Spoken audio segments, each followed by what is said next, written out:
Olá! De volta aqui no canal Pé de Galinha no Mata Pinto, que não mata mesmo, viu, gente? Porque mãe sabe o que faz. Aqui a gente aborda temas de controle de comportamento na prática, estabelecendo autoridade mesmo com diagnóstico. Eu sou Cláudia Pedral, terapeuta ocupacional, e hoje a gente vai falar sobre descubra como controlar o comportamento de seu filho, mesmo que ele seja autista. Importante isso, né? Eu venho falando muito sobre essa questão do peso do diagnóstico. Venho me preocupando muito como isso vem chegando até as mães, às vezes de uma forma precoce, acredito eu. Eu vejo muito cedo, muito precocemente, um diagnóstico sendo colocado em mesa. Mas, Cláudia, isso não é importante? Sim, muito importante. Mas não necessariamente um diagnóstico fechado. Talvez uma suspeita, um encaminhamento por causa de alguns atrasos. Porque os sintomas, eles também revelam muitas coisas pra gente. Mas o peso do diagnóstico é muito grande. Ele muda o comportamento do ser mãe, muda a autoridade, muda como estabelecer isso, e isso tem me preocupado. Quando a gente fala em descubra como controlar o comportamento, quando eu falo de comportamento de controle, a minha preocupação é exatamente a necessidade de que essa criança, mesmo com diagnóstico, ela tenha já para estabelecer relações de neuropsicologia que são detentores de comportamento para que essa criança tenha futuro. Então, quando eu recebo as mães que trazem esse diagnóstico, meu filho é autista, existe essa possibilidade de autismo, ela já traz também uma fala. Ele não vai entender nada, ele não sabe nada, e tira essa mãe desse lugar de ser mãe, como elas mesmas dizem, de verdade. Eu posso brigar, eu posso chamar, ele vai entender. Então, o peso do diagnóstico tem sido muito grande. E é aquela coisa que eu sempre falo, o autismo não é uma raça, é uma criança com um transtorno. Então, ela tem um transtorno, mas ela não nega todas as outras etapas do desenvolvimento que precisam ser entendidas enquanto a criança com o diagnóstico. O que seria controle de comportamento, né? Afinal de contas, o que ela quer, né? As pessoas ficam perguntando, o que Pedral quer? O que ela fala de controle? O controle do comportamento é algo inerente ao ser humano. Nós temos, como eu acabei de falar, hoje a ciência da neuropsicologia, ela detecta algumas áreas, né, do cérebro, e uma das células, uma das áreas que ela traz e de muita importância é exatamente a função executiva. Dentro dessa função executiva é como se fosse um administrador. Na verdade, é o administrador do nosso cérebro. Como todo sistema, a gente tem um disparador, a gente tem um administrador, a gente tem aquele digamos, indivíduo, que na cabeça não seria um indivíduo, mas seria uma função que vai estabelecer aonde e como, no caso, o conhecimento ou aquilo que se escuta, vai passar pelo cérebro e como ele vai ser gerenciado. E desses gerenciamentos e uma dessas funções é exatamente o controle inibitório. Ele está dentro desse contexto da função executiva, que é esse administrador cerebral. Esse controle inibitório, e como muitas outras funções do cérebro da gente, eles são startados. Eles precisam ser iniciados. É como se eles precisassem ser instalados. Então, você tem, mas precisa chegar lá e apertar o botão para que isso comece a acontecer. E o que é que ele faz? Ele exatamente vai agir no nosso comportamento, evitando que façamos coisas que não sejam boas socialmente ou para o meu desenvolvimento. Como assim? Então, eu tenho uma criança que ela está acostumada em casa a andar o tempo inteiro, ela não para, e todas as vezes que há alguma atividade onde ela tenha que parar, os pais não fazem ela parar, dando a ela ou startando esse controle. Por quê? Porque ela come com o pai andando atrás, ela não toma banho como deve tomar, porque tem que tomar rápido, tem que ser com alguém dentro do box, porque não ensina ela a ficar, não cria uma coisa de prazer nesse momento. Ela dorme comigo e fica se batendo. Eu não criei uma situação até de tranquilidade para ela. Eu deixo ela assistindo televisão, eu deixo ela nas telas muito tempo, e isso leva a um sono agitado. É uma criança que quando chega na sala de aula, ela também não para, porque em casa ninguém para brincar com ela. Ela fica chutando brinquedos, como eu falo da malfadada caixa de brinquedo. Então, é uma criança que não teve startado o controle inibitório. Aí você vai me perguntar, sim, mas eu estou aqui assistindo porque você falou sobre o meu filho que é autista. E ele vai conseguir fazer isso? Vai. Porque como a criança tem transtorno do espectro do autismo, os sintomas que ela tem não lesam o cérebro. Mesmo que ela venha apresentar algum déficit cognitivo, até por conta da insatisfação ou da falta de identificação dela com todo o processo pedagógico, ela não tem uma lesão. Quando ela não tem uma lesão, o cérebro está funcionando. Ele pode não ser bem explorado, mas ele funciona. E se ele funciona, basta que eu comece a estimular para que isso aconteça. Então, quer dizer então que meu filho autista, ele pode ter controle? Sim, é evidente que sim. Ele vai entender da mesma forma que os outros? Não. Mas se você tiver um contexto onde você possa desenvolver um trabalho de controle, ele vai entender. Não é uma coisa difícil, é algo que você vai fazer com título de comportamental. Você pode mostrar a cara feia, a cara alegre, você pode ficar zangada com ele, pode ficar sem falar, pode evitar determinadas situações, o uso do não. Então tem uma série de coisas que você tem que fazer para startar esse processo que vai na cabeça da criança. Ele não está invalidado de forma nenhuma, não existe invalidação por conta de se ser autista, de que não se entenda como processar todo esse conhecimento para ter o controle do processo de função executiva e controle inibitório. Os ganhos disso, vamos falar ao contrário. Se por acaso você consegue parar o seu filho, é óbvio, é evidente que você vai conseguir, na verdade, trazer para ele benefícios. Quando a gente não starta esse processo que é feito pelo cérebro, a gente tem comprometimentos, inclusive das crianças que não têm autismo. Porque não se aprende se não se para. Eu não tenho como estar aqui falando e andando por tudo quanto é canto e tentando filmar uma pessoa falando, ou mesmo você que está do outro lado da telinha, como você vai dar conta de ouvir, de aprender, se você está andando e fazendo muitas coisas? Até um simples jogo de videogame fica confuso quando você não tem essa instalação desse controle inibitório vigente.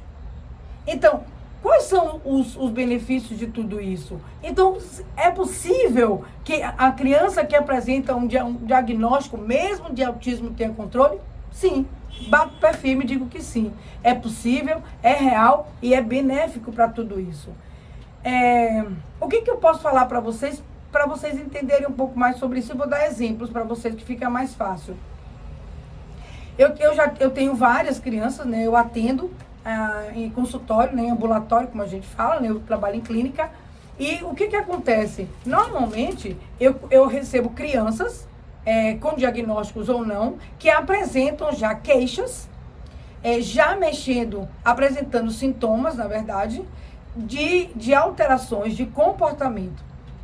Quando a gente pergunta para os pais, o que a gente chama de anamnese, sobre como é o processo dentro de casa em relação aos comportamentos que não são aceitos socialmente ou fogem a um padrão social de aceitação, a gente começa a ver que os pais estão ficando um pouco retraídos em relação ao fato de que quando a criança chora, quando ela faz algo que não deve, ou quando ela faz a birra, que é se jogar no chão, os pais se retraem e não sabem como agir.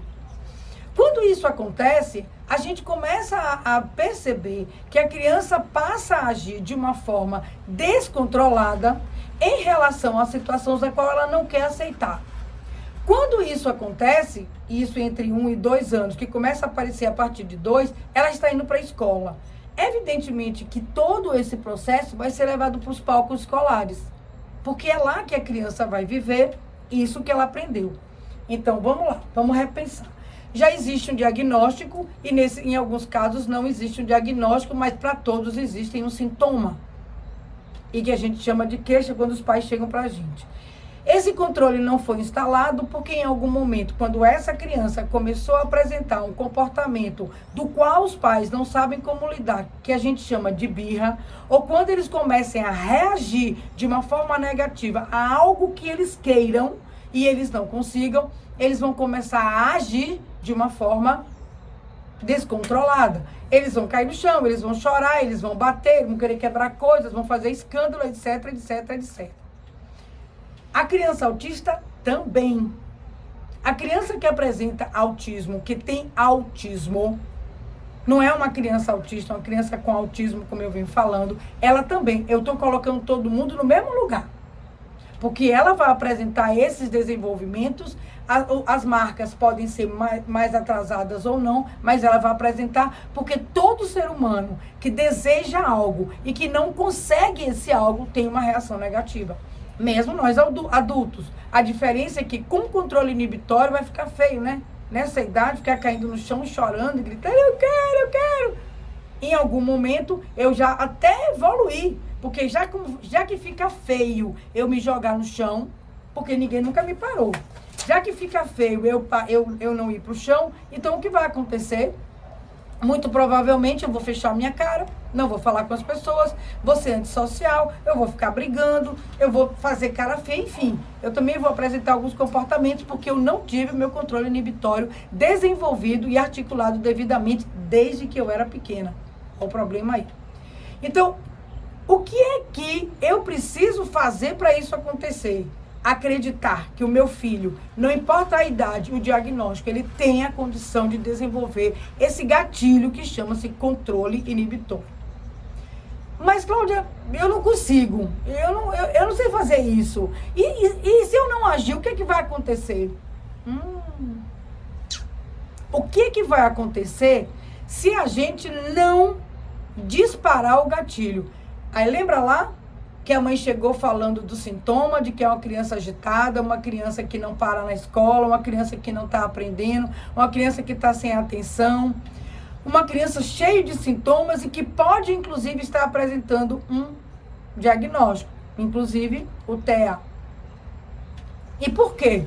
Porque dentro desse complexo que somos nós, de sistemas, inclusive neurológicos, nós precisamos começar a desenvolver essas funções que são vigentes, que existem dentro da gente e precisam ser startadas. Elas precisam ser iniciadas, começadas. De alguma forma a gente tem que fazer essa instalação que já existe acontecer, funcionar. Se por acaso isso não acontece, nós vamos ter sérios problemas.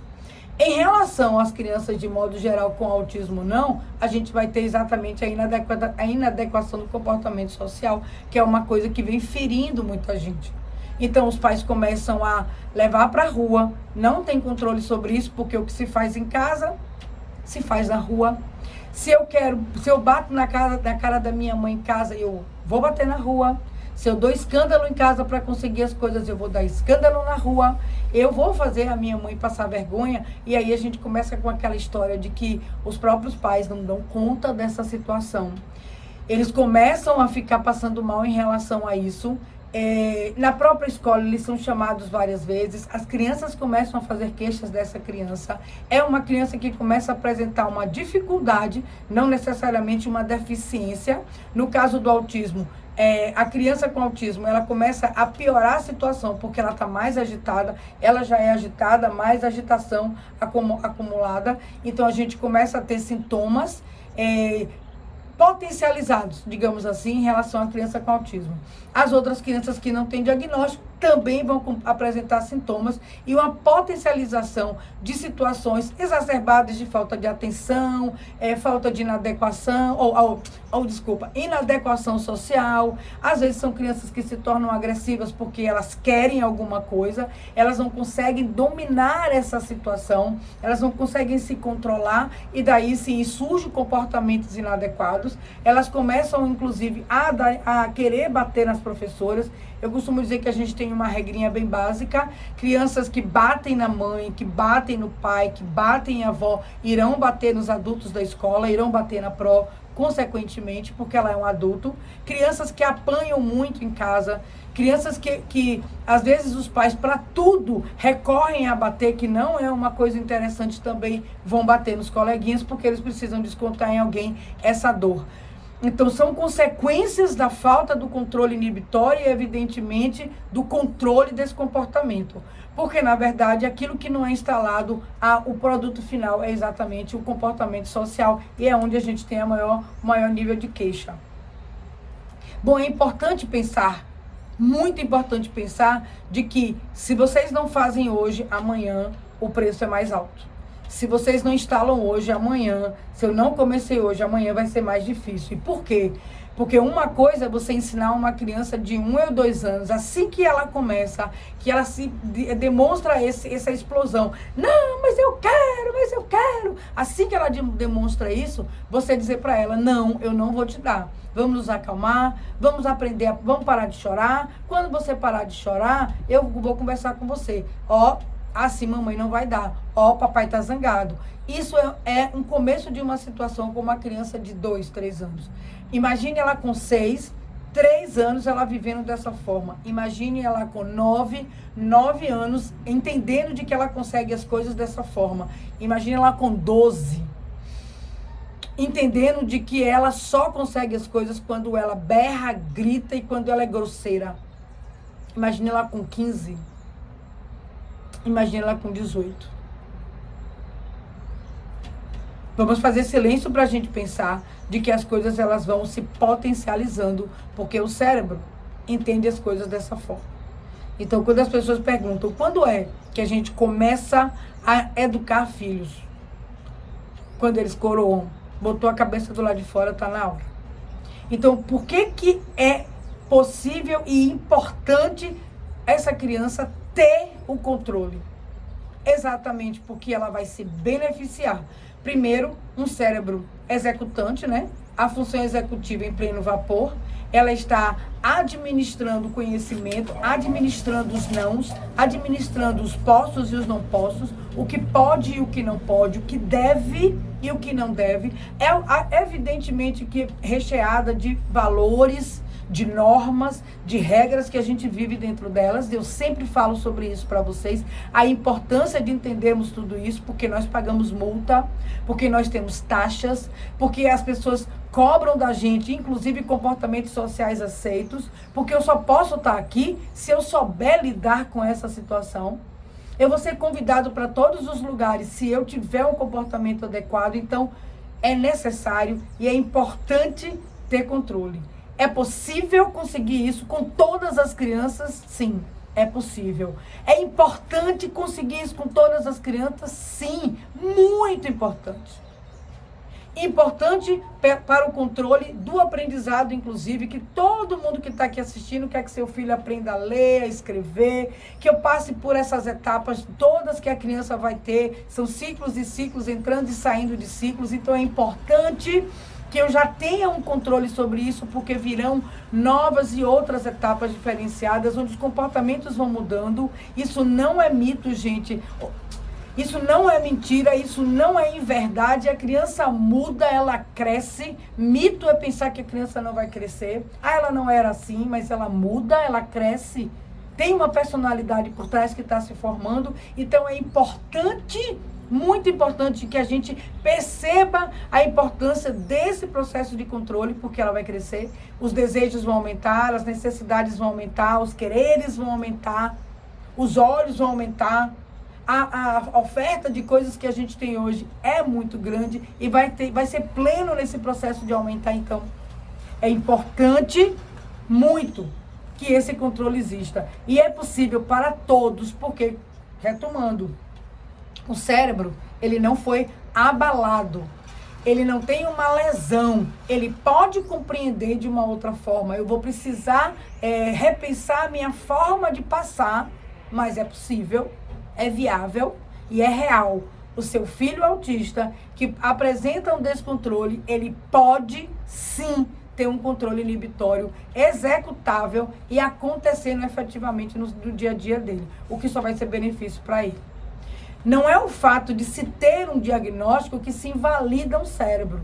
Isso é uma maneira muito antiga de pensar, quando se imaginava que o cérebro só se usava 10% dele e que ele era uma caixa compacta, onde as coisas aconteciam de uma forma compacta. Hoje a gente já sabe que, hoje já há 40 anos que eu falo, a gente já sabe que ele é totalmente setorizado, ele tem lugares diferentes, áreas diferentes, setores diferentes, cada um com um nome, onde cada setor desse é responsável por comportamentos diferenciados e funções.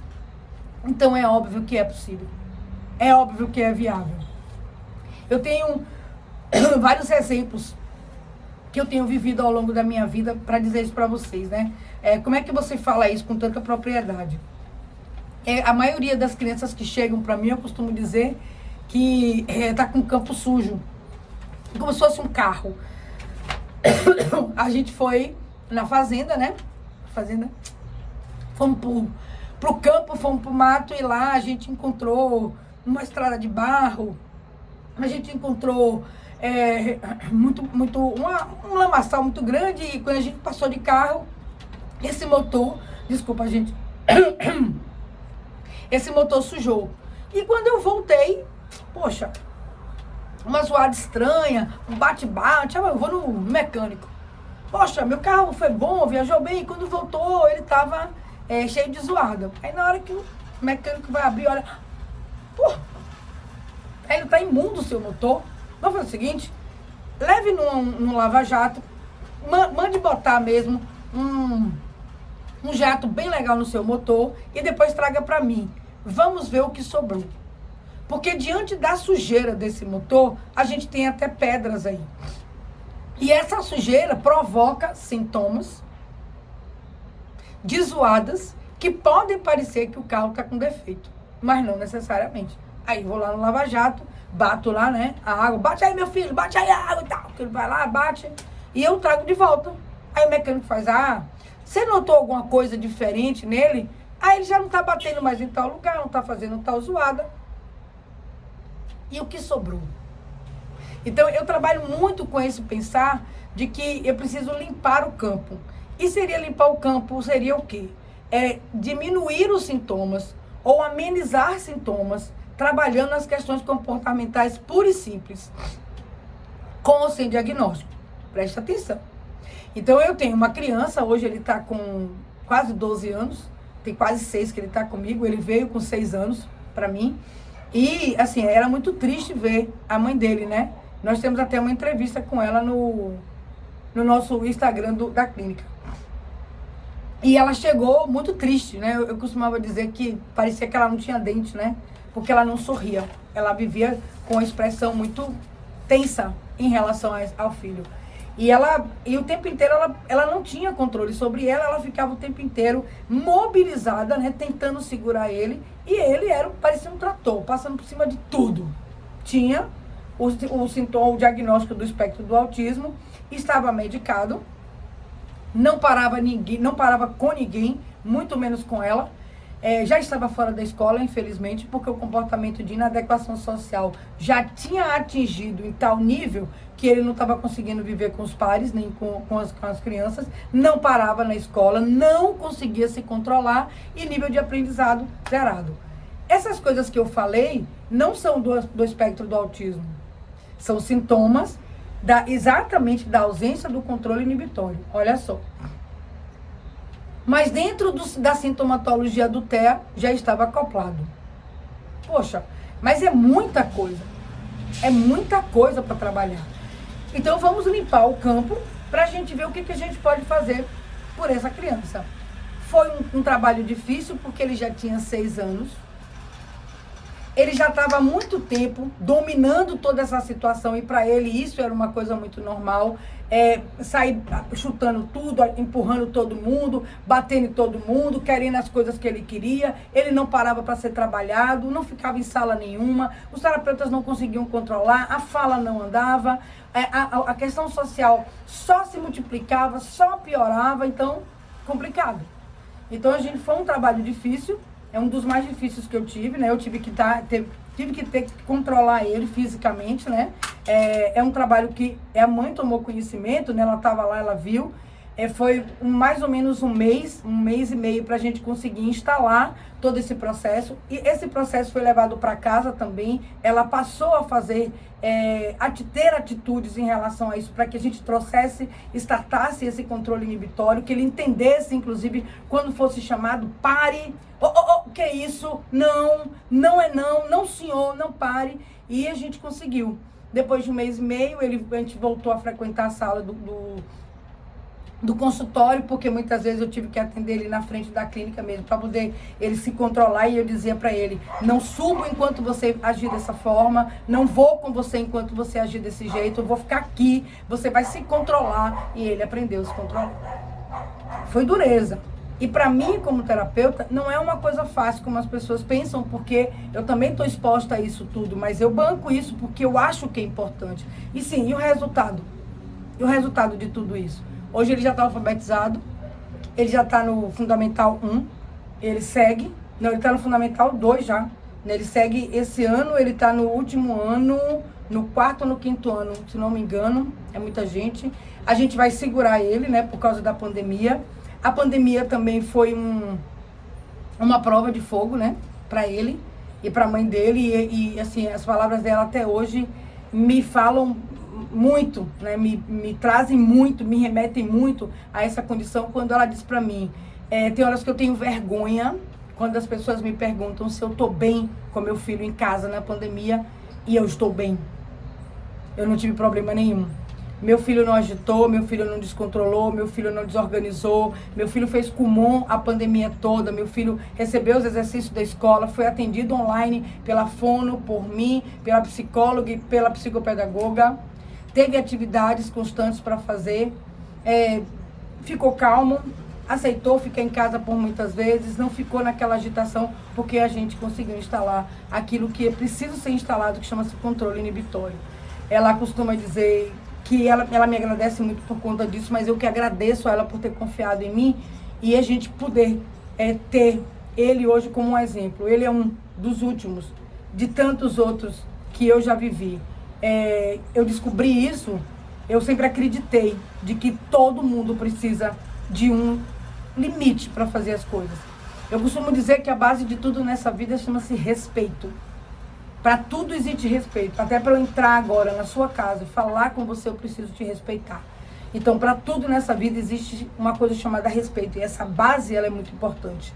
Então, depois de tudo isso, existe o limite. Se eu fizer um vídeo aqui xingando, ou mal vestida, ou de uma forma inadequada, eu estou sendo desrespeitosa, eu não estou tendo limite. Mesmo que você vá lá e desligue o vídeo, mas eu estou sendo desrespeitosa, eu ainda mandei para você. Entende? Eu postei isso. Então, o limite e o controle, o limite e o respeito, eles são necessários para tudo nessa vida. Então, assim, eu sempre acreditei nisso, né? Eu sempre trabalhei dessa forma. A primeira coisa que eu faço é adequar a criança dentro desse consenso social, porque a minha preocupação é de que hoje ela está no meu consultório, mas ela vive na rua. Ela vive lá fora, ela vai para casa da avó, ela vai para o aniversário, ela vai para a escola. E a terapia ocupacional se ressocializa o tempo inteiro. É isso que a gente faz. Então, o meu olhar, a minha meta é o social. Então, eu trabalho as funções comportamentais, eu vou estimulando para que ele realmente possa adequadamente estar nesse contexto social, para que a gente possa ter exatamente esse trabalho amarradinho. Então, eu espero que vocês tenham conseguido absorver um pouco de tudo que eu falei aqui, né? A gente falou sobre o peso desse diagnóstico, que é uma coisa que o tempo inteiro, né, me abala em relação a vocês. Porque, né, o que é esse controle, né? O que a gente precisa entender sobre controle inibitório e a importância dele. Afirmar, de novo, bata aqui o martelo, consegue sim. Qualquer criança consegue ter controle inibitório. Qualquer uma. A gente precisa instalar. Se não tem, vamos instalar, vamos estimular para que isso aconteça. É para isso que os terapeutas estão aí e é para isso que eu estou aqui te ajudando. E a importância de tudo isso. Gente, se vocês gostaram, dá um like, passa adiante e vamos ensinar um pouco para essas pessoas de que existe luz no fim do túnel e que a gente não tem que ficar preso ao diagnóstico, não. Um beijo para vocês no coração. Cláudia Pedral, no Pé de